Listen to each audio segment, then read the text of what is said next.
Today we will be showing the new gang filtering module, which allows officers to filter certain conditions such as specific gangs, geographic areas, etc.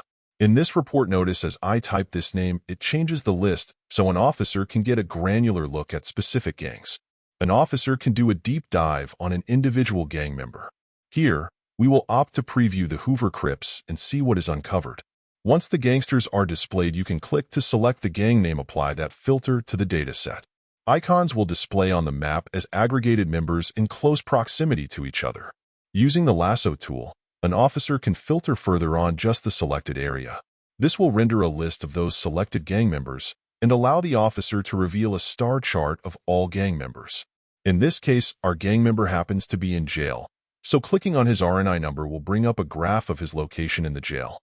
The list of inmates will show both inmates who share the same cell in bold print as the officer is viewing one particular inmate.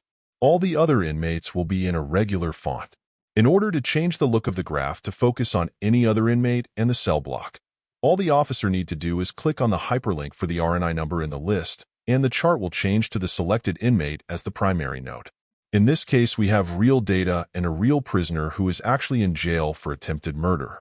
Shelby County uses an identification number known as the RNI number. That is an acronym for Records and Identification, and that number is linked to an offender's fingerprints. The graph shows information on each inmate within a given cell block. This view shows Section 4 Block P inmates.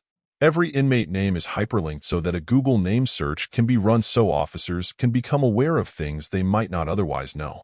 In this case, Mr. Abernathy allegedly showed up at a construction site and proceeded to shoot at some of the workers. He is currently in jail, and Google captured that story. Now the officers can be aware of that too. Bloodhound, bringing new technology to law enforcement.